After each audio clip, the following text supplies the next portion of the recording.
The global Me Too movement has made major waves and headlines in the last year or so, with people lining up, speaking out, and raising awareness to a problem that's been happening for ages. And now, Israeli TV presenter Dafna Lustig has also said Me Too after 13 years of silence. ILTV's Emmanuel Kadosh has the story. Emmanuel.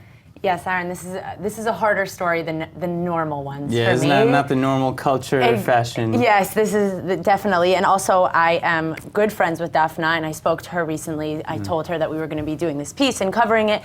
For those who don't know, like you said, she's a TV presenter. She has a radio show. She's a fashion icon here in Israel. Everyone knows who Dafna is, and I think that it's so empowering and so brave of her, out of all people, you know, to come out and say something. And it's shocking almost, and I even told her that she's been silent for 14 years. You don't expect that from her. Yeah. She went, I mean, you don't expect it from anyone, but a lot of people don't feel comfortable, which is the whole point of the Me Too movement. She came out stating a bunch of different sexual harassment experiences that she had, starting from the 9th grade all the way till when she was 22. And the one that impacted her the most, which the post is about, is when she was 24 years old. She was at a very famous chef's house in Tel Aviv.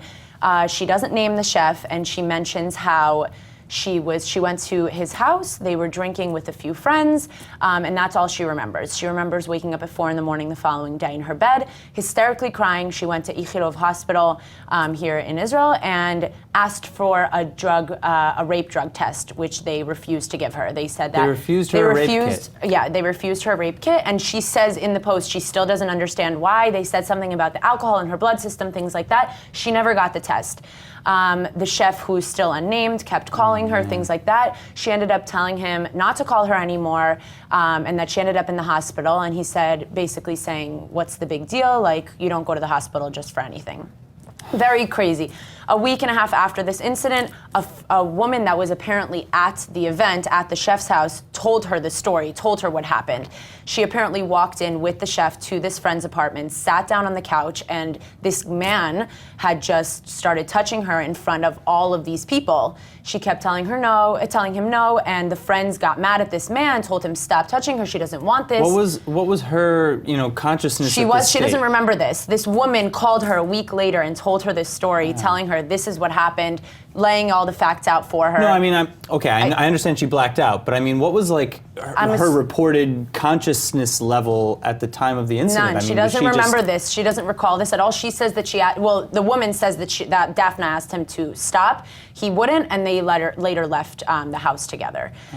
There's a lot of women that are so appreciative of Dafna coming out and stating this, and she even says she's still to this day scared to tell people who the name of the chef, and that she knows a lot of people that know this story and still go to his restaurant. I mean, I can imagine. That's really the basis of Me Too is kind of how to address these situations that involve power difference.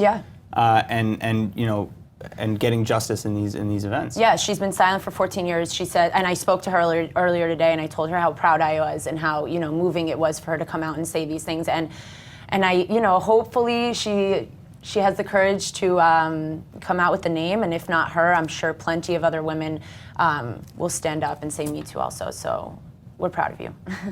I couldn't have said it better. I agree wholeheartedly. I mean, it's hard for me to kind of sometimes get in and say, I don't know, to take ownership, I guess, in a way, like, to be an ally without taking the spotlight in a sense, as a man. Of course. You don't want to. But I think I think that's also a very big, issue. A lot of men go through this. A lot of men have Me Too. A lot of men have these feelings, and I think that this is just the first step here in Israel. But so her just coming out and being this brave, it's absolutely incredible. Emmanuel, thank you for sharing her story. Thank you.